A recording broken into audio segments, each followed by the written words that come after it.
Here we are, clan the isms, cataclysm, great. Our people out here struggling, trying to make it in this state. Everybody out here doing it, but we the ones too late. Now family, we the ones who gotta delegate. Get that money in the power, never be fake. Stick to cosign for 3.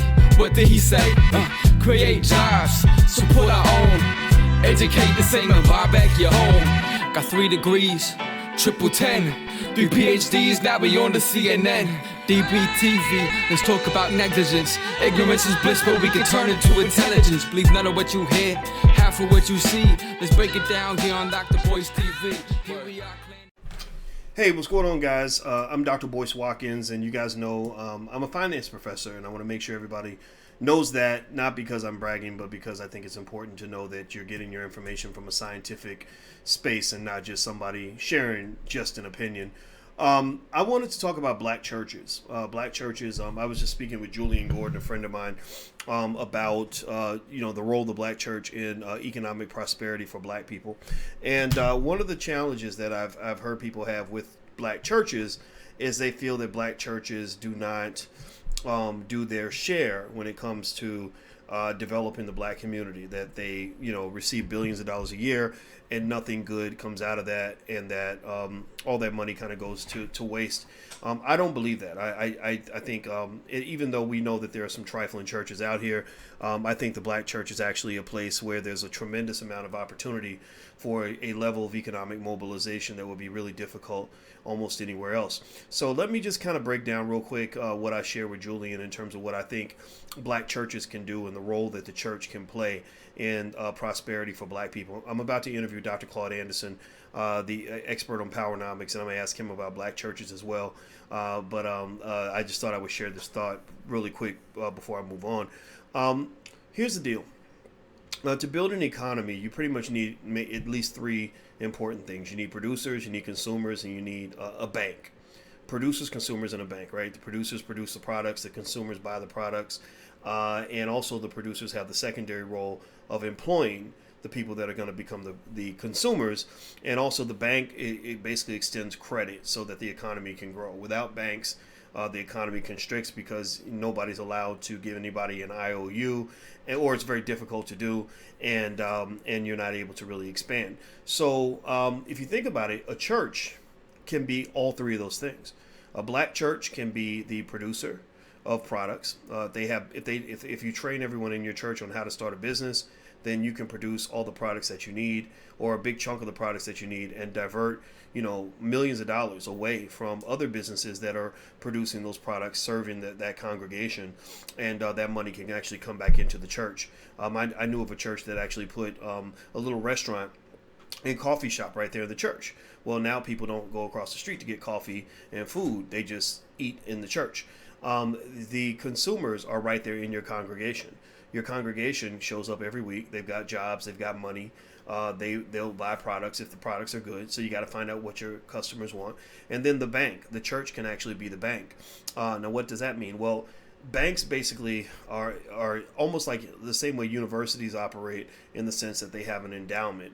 An endowment is a pile of resources you have that can be put to work for various reasons. So you have capital, you can invest that capital in a lot of different ways. When you make a loan, banks don't make loans for their health or for fun. They make loans because they're deploying their capital. They're putting their money to work. They're expecting a return on their investment.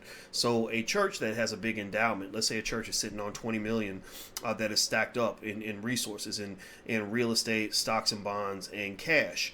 Well, that church can actually function a little bit like a bank. They can loan money to small businesses for members of the congregation. They can actually loan people money to buy their first home, or their second home, or their third home.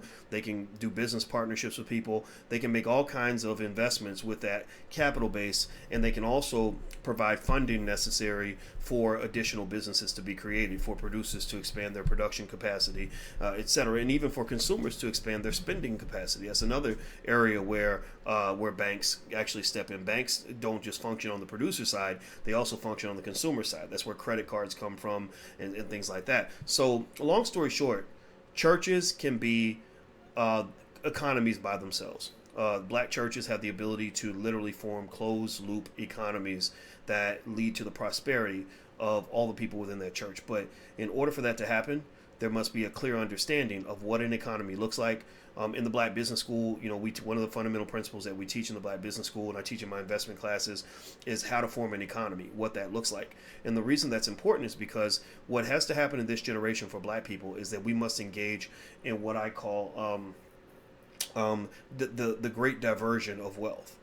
You have to be able to divert some of that 1.3 trillion that's flowing out of the Black community and keep it in-house. So what does that mean? Well, out of that 1.3 trillion, let's say 1.2 trillion or more of that money is going out to people who are not Black, people who don't contribute to the Black economy.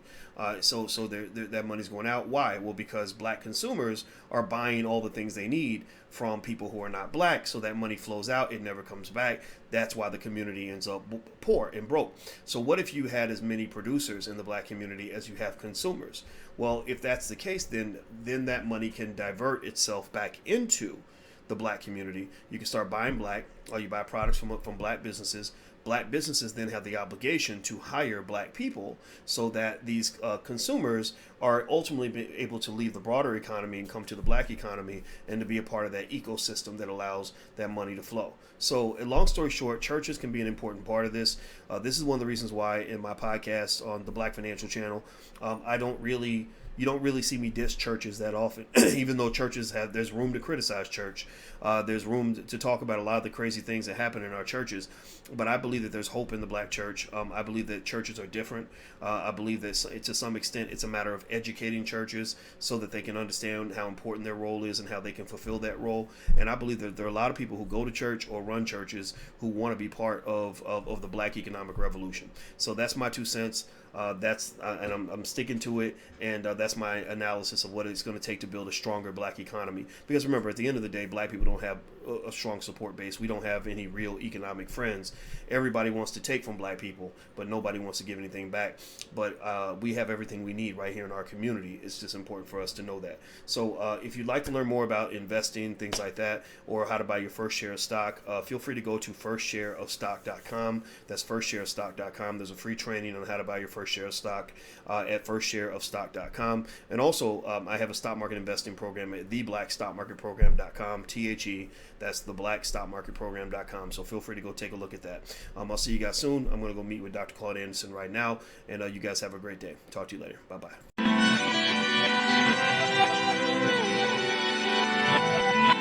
Here we are, clan the isms, cataclysm great. Our people out here struggling, trying to make it in this state. Everybody out here doing it, but we the ones who late. Now family, we the ones who gotta delegate. Get that money in the power, never be fake. Stick to cosign for 3. What did he say? Create jobs, support our own. Educate the same and buy back your home.